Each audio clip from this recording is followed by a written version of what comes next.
नमस्कार तथा स्वागत छ सम्पूर्ण साथीहरूलाई मेरो युट्युब च्यानलमा। म आज पनि तपाईँहरू समक्ष नयाँ भिडियो लिएर आएको छु। आजको भिडियो विशेष गरी माइक्रोसफ्ट वर्डको बेसिक इन्फर्मेसनको बारेमा हुनेछ र खास गरी माइक्रोसफ्ट वर्ड कसरी ओपन गर्ने, माइक्रोसफ्ट वर्ड ओपन गरिसकेपछि त्यसको विन्डोजमा आउने विभिन्न भागहरूको जानकारी र सर्वप्रथम कुनै पनि डकुमेन्टहरू बनाउनुभन्दा पहिला आवश्यक पर्ने पेज सेटअप कसरी गर्ने भन्ने बारेमा हुनेछ।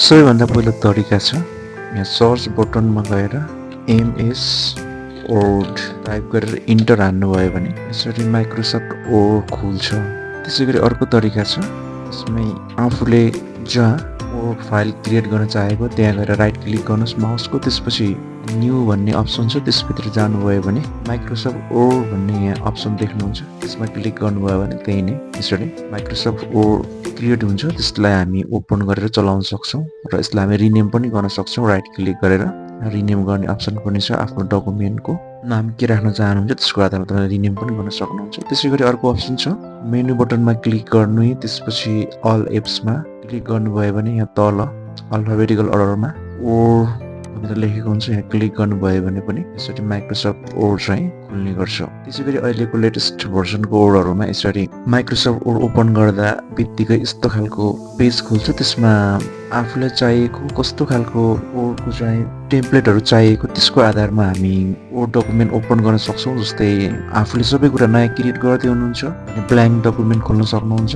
यहाँ चाहिँ अन्य विभिन्न खालको टेम्प्लेटहरू छन्, यहाँ प्री डिजाइन गरेको टेम्प्लेटहरू, त्यसलाई हामी आफ्नो आवश्यकता अनुसार चाहिँ प्रयोग गर्न सक्छौँ। जस्तै यहाँ उदाहरणको लागि यहाँ चाहिँ बोल्ड मोडर्न रिज्युम अथवा सिभी बनाउनको लागि टेम्प्लेट दिएको छ। यहाँ धेरै टेम्प्लेटहरू पनि यहाँ मोर टेम्प्लेट्समा गएर अन्य टेम्प्लेट्सहरू पनि हेर्न सक्छौँ। यहाँ विभिन्न खालको टेम्प्लेटहरू दिएको छ आफूलाई आवश्यकता अनुसार। त हामीले यहाँ गएर सर्च बटन छ, यसमा गएर सर्च पनि गर्न सक्छौँ। जस्तै मलाई थेसिसको कभर चाहिएको हो भने टाइप गरेर सर्च गर्न पनि सक्छु र यहाँ एउटा थेसिसको कभर आएको छ। यसरी यसलाई क्रिएट गरेर यसबाट डाउनलोड गरेर युज गर्न पनि सक्छु। यसरी यहाँ एउटा नर्मल थेसिसको आउटलाइन आएको छ, के गर्ने, कसरी बनाउने, कभर कस्तो हुने, त्यसभित्रको विभिन्न पार्टहरू के हुने भनेर यसलाई हामी एडिट गरेर आफ्नो डकुमेन्टको आवश्यकता अनुसार चाहिँ यसमै एडिट गरेर काम गर्न सक्छौँ। तर म सर्वप्रथम ब्ल्याङ्क डकुमेन्ट ओपन गर्न गइरहेको छु र ब्ल्याङ्क डकुमेन्ट ओपन गरिसकेपछि यस्तो खालको विन्डोज खुल्छ माइक्रोसफ्ट वर्डको। यिनी विभिन्न भागहरू छन्, यसभित्रको यो फङ्सन्सहरूलाई कुन कुन भागलाई के भनिन्छ म यसको सामान्य परिचय दिन गइरहेको छु।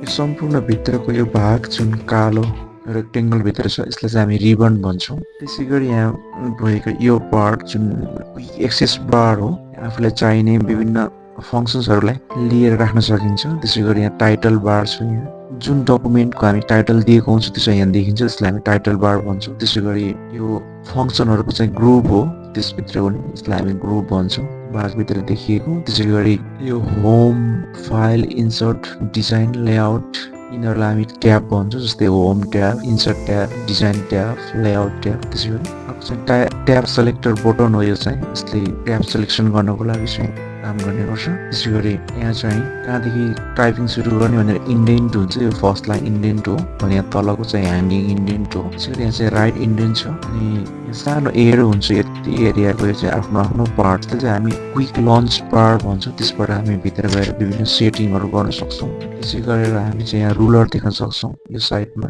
र यो साइडमा गएर दुईतिर लेफ्ट साइड र माथि टपमा गएर दुईतिर रुलर हुन्छ। अनि तल स्ट्याटस बार हुन्छ, स्ट्याटस बारमा पेज नम्बर, कतिवटा पेज छ डकुमेन्टभित्र र अहिले हामी चाहिँ कुन डकुमेन्टको कुन चाहिँ पेजमा छौँ र कतिवटा वर्डहरू छ र कुन चाहिँ ल्याङ्ग्वेज युज गरेर चाहिँ टाइप भइरहेको छ भन्ने कुरा यसले देखाउँछ। त्यसै गरी यहाँ चाहिँ स्क्रोल बार छ, यो चाहिँ वर्डलाई तल माथि गरेर सार्नको लागि। त्यस्तै गरी यहाँ चाहिँ भ्यू सर्टकट छ, यसमा चाहिँ विभिन्न तरिकाले वर्डहरूको चाहिँ भ्यूहरू चेन्ज गर्न सकिन्छ। माइक्रोसफ्ट वर्ड ओपन गरिसकेपछि सबैभन्दा पहिला यस्तो खालको विन्डोज खुल्छ र जहिले पनि यो चाहिँ होम ट्याबमा डिफल्ट यसको मेनुहरू भित्र यसको फङ्सन्सहरू आएर बसिरहेको हुन्छ। तर योभन्दा सबै इम्पोर्टेन्ट हामीले कुनै पनि डकुमेन्ट क्रिएट गर्नुभन्दा पहिला सबैभन्दा महत्त्वपूर्ण हुन्छ पेज लेआउट अथवा पेज सेटअप। आजको यस भिडियोमा माइक्रोसफ्ट वर्ड 2021 बाट पेज सेटअप गरेर देखाउन गइरहेको छु र 2013 भन्दा माथिको ओडको भर्सनहरूमा प्राय यस्तै खालको इन्टरफेस अथवा यस्तै खालको चाहिँ विन्डोज खुल्ने गर्छ। सुरु गरौँ लेआउटबाट। लेआउट बनाउनुभन्दा पहिला म यहाँ एउटा स्याम्पलको लागि एउटा प्याराग्राफ इन्सर्ट गर्न गइरहेको छु। यसको लागि हामीले एउटा स्याम्पलको लागि बराबर हानेर RAND ब्राकेट ओपन 6वटा प्याराग्राफ चाहियो मलाई। त्यसपछि यसमा 5वटा सेन्टेन्स चाहियो र म यसमा ब्राकेट बन्द गर्छु र म इन्टर हानेपछि यहाँ एउटा यसरी डिफल्ट प्याराग्राफ आउँछ। म यसकै आधारमा पेज सेटअप गरेर देखाउँदैछु। सबैभन्दा पहिला जाउँ पेज लेआउटको मार्जिनबाट। मार्जिन भनेको चाहिँ यो जुन ओडको चारतिर खाली भाग देखिन्छ, टप, लेफ्ट, राइट र यो तल बटममा, यो भागको चाहिँ स्पेस कति राख्ने भनेर मिलाउने हो। यसमा थुप्रै डिफल्ट पेज सेटअपको मार्जिन चाहिँ देख्न सकिन्छ। जस्तै यहाँ चाहिँ 1 इन्च, चारैतिर 1 इन्च भएको यो पेज सेटअप छ। यसमा चाहिँ न्यारो बोर्डर भएको 0.5 इन्च वाला चाहिँ सेटअप छ। यसमा चाहिँ टप मोडरेटमा, टप र बटममा चाहिँ 1 इन्च, लेफ्ट राइट चाहिँ अलिकति न्यारो 0.5 भएको यस्तो खालको चाहिँ बन्छ यसबाट। त्यसै गरी वाइडमा चाहिँ लेफ्ट र राइटमा चाहिँ खाली अनि बटम र अपमा चाहिँ अलिकति, बटम र टपमा चाहिँ अलिकति सानो स्पेस भएको यसरी पेज बन्छ। त्यसबाहेक आफैले विभिन्न तरिकाले मार्जिनहरू सेटअप गर्नको लागि चाहिँ यहाँ टप, इन्साइड, गटर, बटममा कति कति राख्ने आफैले यहाँ सेट गरेर पनि मार्जिनहरू चाहिँ सेट गर्न सक्छौँ। र यसमा मार्जिन सेटअप गरिसकेपछि सबैभन्दा एकदमै कमनली युज हुने चाहिँ यो चारैतिर 1 इन्च हो। मेरो यसमा चाहिँ इन्चमा देखाइरहेको छ। कहिलेकाहीँ यसमा चाहिँ कतिपय सेन्टिमिटरमा पनि देखाएको हुनसक्छ। यसको लागि चाहिँ हामी यहाँ फाइलमा गएर चेन्ज गर्न सक्छौँ। अप्सन, होम, अप्सनमा गइसकेपछि एडभान्समा गइसकेपछि डिस्प्लेमा गएर यहाँ चाहिँ मेरो अलि इन्चमा छ। यहाँ सेन्टिमिटर, मिलिमिटर्स, पोइन्ट्स विकास छ। म चाहिँ इन्च नै प्रिफर गर्छु, त्यस कारण इन्च मिलाएको छ। यसले चेन्ज गर्न सक्छु। यहाँ त्यस जसरी सेट गरेँ त्यसरी नै आउँछ। यो इन्चमा छ। यो चाहिँ यसरी पेज सेटअप गर्ने पार्ट भयो यो चाहिँ। त्यसै गरी दोस्रो यसको पेज सेटअपको पार्ट छ ओरिएन्टेसन। यो ओरिएन्टेसन भनेको पेजको ठाडो अथवा तेर्सो कसरी राख्ने भन्ने हो। जस्तै यहाँ अहिले मेरो पोर्ट्रेटमा छ, यो ठाडो छ। यसलाई विशेष गरी प्रिन्ट गर्दाखेरि यो डकुमेन्टहरू चाहिँ कसरी प्रिन्ट गर्न चाहन्छ त्यसको आधारमा चाहिँ हामी यो पोर्ट्रेट ओरिएन्टेसन मिलाउनु पर्छ। ओरिएन्टेसनबाट जस्तै यो ल्यान्डस्केप गर्दा यो पेज चाहिँ तेर्सो भएको छ। त्यसरी यो ओरिएन्टेसनको काम चाहिँ पोर्ट्रेट र ल्यान्डस्केप दुईवटा मोडमा चाहिँ चेन्ज गर्ने हो। कहिलेकाहीँ हामीले पेजहरूलाई फर्स्ट पेज पोर्ट्रेट र सेकेन्ड पेज चाहिँ ल्यान्डस्केप गर्नु पर्यो भने चाहिँ हामी सेटअप गर्छौँ। जस्तै अहिले सेकेन्ड पेजमा छ मेरो कर्सर अनि मैले ल्यान्डस्केप क्लिक गरेँ। त्यसपछि यहाँ होल डकुमेन्ट नभइकन दिस पोइन्ट फरवार्ड गरेपछि यस्तो खालको आउँछ। यति सानो गराएर हेरौँ। यसमा यो फर्स्ट पेज चाहिँ पोर्ट्रेटमा छ भने सेकेन्ड पेज चाहिँ ल्यान्डस्केपमा छ। त्यसै गरी अर्को छ साइज।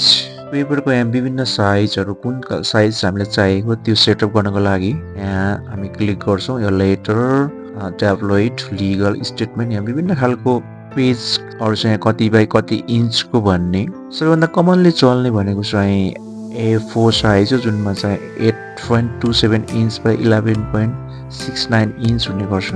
यो हामीले विशेष गरेर प्रिन्ट गर्दा ध्यान दिनुपर्छ कुन साइजमा छ पेपरको भनेर। हामी जुन साइजमा पेपर सेलेक्सन गरेको हुन्छौँ, साइज सेलेक्सन गरेको हुन्छ, प्रिन्ट गर्दा त्यही नै आएको हुन्छ। त्यसकारण यो हामीले A4, A3 लेटर अथवा A5 कुन हो त त्यो सिलेक्ट गर्नुपर्छ र त्यही अनुसार चाहिँ प्रिन्टमा आउने गर्छ। र एकदमै बजारमा चल्ने कमन साइज भनेको A4 हो।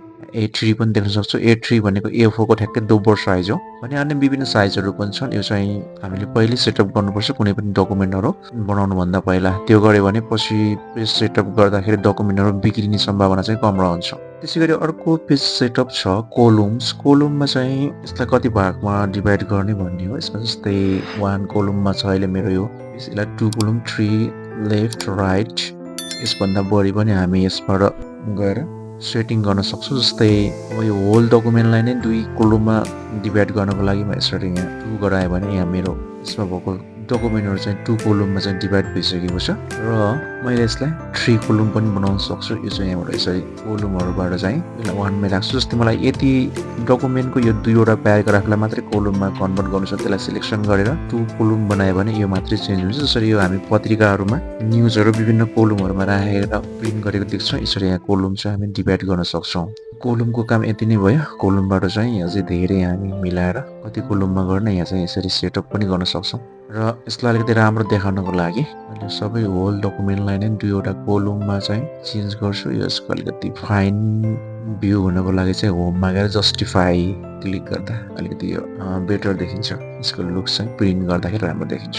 यसरी कोलमबाट कतिवटा कोलममा चाहिँ आफ्नो डकुमेन्टलाई चाहिँ डिभाइड गर्ने हो त्यसरी हामी चेन्ज गर्न सक्छौँ। त्यसै गरी यसको अर्को महत्त्वपूर्ण फङ्सन छ ब्रेक। यो ब्रेकले चाहिँ पेजहरू ब्रेक गर्नको लागि परेको छ। जस्तै मलाई डकुमेन्टमा भएको यो 3वटा प्याराग्राफ भन्दा तलको पार्ट चाहिँ अर्को पेजमा चाहियो भनेपछि यसमा पेज ब्रेक गर्यो भने ठ्याक्क त्यो 3वटा प्याराग्राफ भन्दा बाँकी पार्ट चाहिँ तल जान्छ। हुन त हामी भन्न सक्छौँ कि यसलाई चाहिँ इन्टर गरेर पनि लैजान सकिन्छ यसरी भनेर, तर यसको काम चाहिँ अलिकति फरक छ। पेज ब्रेक गरेर हामीले यसलाई पेज ब्रेक गरेर तल लग्यो भने यसले चाहिँ हामी इन्टरबाट गर्दाखेरि ब्याक स्पेस हान्यो भने त्यो पेजहरू बिग्रिन्छ। यहाँ बिचमा हामीले केही कुराहरू टाइप गऱ्यो भने तलको चाहिँ ऊ सरेर तल पुग्छ, लाइनहरू बिग्रिन्छ, त्यसको प्याराग्राफहरू सबै चेन्ज हुन्छ। तर पेज ब्रेक गरेर यसभित्र माथि काम गर्दाखेरि तलको डकुमेन्टमा केही पनि बिग्रिँदैन, हामी जुन पेजमा थियो त्यही नै रहन्छ। त्यस कारणले गर्दाखेरि हामीले यसको पेज ब्रेकको काम चाहिँ के हो भन्दा यसले हामीले डकुमेन्टलाई टक्क टुक्राएर तलको भागमा चाहिँ नबिग्रिने गरेर माथिको पेजमा काम गर्न चाहन्छु भने यसरी पेज ब्रेक गर्नुपर्छ। त्यसै गरी पेज ब्रेकभित्र यहाँ कोलम ब्रेक पनि छ। चाहिँ कोलम ब्रेक चाहिँ कोलमहरूलाई ब्रेक गर्दाखेरि जस्तै मैले यहाँ यसलाई अघिको जस्तै फेरि 2वटा कोलम बनाउँछु। कोलम छ, यो कोलमलाई म ब्रेक गर्न चाहन्छु भने यसलाई चाहिँ यहाँ कोलम पनि ब्रेक भएर जान्छ। यसरी मैले कतिवटा कोलमलाई ब्रेक गर्ने यहाँ चाहिँ सिलेक्सन गर्नुपर्छ, त्यसको आधारमा कोलम पनि ब्रेक हुन्छ। र अर्को नेक्स्ट पेज भन्ने छ, त्यसपछि कन्टिन्युस छ, इभेन्ट पेज, आउट पेज। हामीले विभिन्न तरिकाले पेजहरू यसलाई ब्रेक गर्न सेक्सन पनि ब्रेक गर्न सक्छौँ। यो सेक्सन ब्रेक चाहिँ खास गरेर हामीले धेरै लामो डकुमेन्टहरूमा फरक टाइपको पेज नम्बरहरू राख्नु पर्यो भने सेक्सन ब्रेक गर्नुपर्छ। जस्तै मैले अघिको केही पेजहरूमा आई गरेर पेज नम्बर राख्ने र पछि चाहिँ 1 2 3 4 गरेर पेज नम्बर राख्नु छ भने हामी त्यतिखेर सेक्सन ब्रेक गरेर मात्रै हामी त्यो 2 प्रकारको पेज नम्बरहरू राख्न सक्छौँ, नत्र फेरि कन्टिन्युस नै आउँछ। अर्को छ लाइन नम्बर। लाइन नम्बर चाहिँ अगाडि चाहिँ नम्बरहरू राख्नको लागि चाहिँ प्रयोग गर्छु। जस्तै मैले यहाँ सबैलाई सिलेक्सन गरेँ अनि मैले त्यसपछि यहाँ गएर कन्टिन्युस गरेँ भने यसमा कतिवटा लाइनहरू रहेछ भन्दाखेरि 46वटा लाइनहरू यसमा देख्न सक्छौँ। कतिवटा लाइनहरू छ भने देखाउनको लागि चाहिँ हामी लाइन नम्बरहरू प्रयोग गर्छौँ। यसो पनि अब लाइन नम्बर चाहिँ जस्तै यहाँ पेज ब्रेक गरेँ, यहाँदेखि तल लाइन नम्बर 14 देखि तल चाहिँ पेज ब्रेक गरेँ, लाइन नम्बर 14 चाहिँ यहाँ तल गयो, लाइन नम्बर 12 सम्म यहाँ छ। यसरी यहाँ गएको छु। मैले यहाँ यसदेखि मात्रै राख्न चाहन्छु लाइन नम्बर भनेपछि फेरि यसमा गएर सेपरेट फ्रम करेन्ट पेज गरेर यहाँ माथि मात्रै राख्न पनि सक्छौँ। त्यसै गरी रिस्टार्ट फ्रम इच पेज गऱ्यो भने चाहिँ प्रत्येक सेक्सनमा छुट्टै तरिकाले लाइन नम्बर आउने गर्छ। जस्तै यसमा 12 सम्म छ, त्यसै गरी यसमा चाहिँ 1 देखि 24 सम्म देख्न सक्छौँ लाइन नम्बर। यसरी हामीले यो लाइन नम्बरहरू छुट्याउनको लागि हो। त्यसै गरी अर्को फङ्सन छ हाइपरनेसन। हाइपरनेसन भनेको चाहिँ कहिलेकाहीँ हामीले कोडहरू लेख्दै गर्दा त्यो एउटा लाइनमा नअट्ने भयो भने तल्लो लाइनमा चाहिँ त्यो अटोमेटिक आधा भाग चाहिँ तल्लो भागमा गयो भने त्यसको बिचमा सानो लाइन आउँछ र त्यो लाइन चाहिँ यसले अटोमेटिक राखिदिने गर्छ। जसलाई हामी हाइपरनेसन, यसको लागि हामी त्यो पेजलाई सिलेक्सन गरिसकेपछि त्यहाँ अटोमेटिक भन्ने राख्छौँ र यसमा जस्तै डिजाइनको चाहिँ डी माथि अनि एसएचयुएन चाहिँ तल छ, त्यस कारण यो डिजाइनमा यहाँ अटोमेटिक हाइपरनेसन राखिदिएको छ यसले। अर्को महत्त्वपूर्ण सेटिङ छ indent and spacing. Left indent, right indent, before यति पोइन्ट भन्ने छ। इन्डेन्ट भनेको चाहिँ फर्स्ट लाइनमा अब प्रत्येक प्याराग्राफमा फर्स्ट जुन छ सेन्टेन्स सुरु हुन्छ त्यसमा हामी नर्मल्ली कति छोड्ने भन्ने हुन्छ। यो चाहिँ फर्स्ट लाइनको चाहिँ सबै बराबर छ, इक्वली छ। त्यसभित्र हामीले यसरी सेटअप गर्न सक्छौँ। जस्तै मलाई चाहिँ इन्डेन्ट के चाहिएको भन्दाखेरि यहाँ चाहिँ स्पेसल फर्स्ट लाइनमा चाहिएको, अनि त्यसपछि कति चाहिएको 0.5 इन्च चाहिएको, अनि यो आफ्टर बिफोर पोइन्ट कति पोइन्ट भनेको चाहिँ यो 2वटा प्याराग्राफको बिचको ग्याप हो, कति ग्याप राख्ने भन्ने। यसरी ओके गऱ्यो भने प्रत्येक फर्स्ट लाइनमा चाहिँ यहाँ आधा इन्च इन्डेन्ट बसेको छ। यसरी प्रत्येकपल्ट इन्टर गरेर नयाँ प्याराग्राफ सुरु गर्दाखेरि यसरी यहाँबाट चाहिँ यसरी सुरु हुन्छ। यसको चाहिँ काम चाहिँ इन्डेन्टको हो। त्यसपछि यहाँ स्पेसिङ र इन्डेन्ट दुईवटा कुराहरू छ।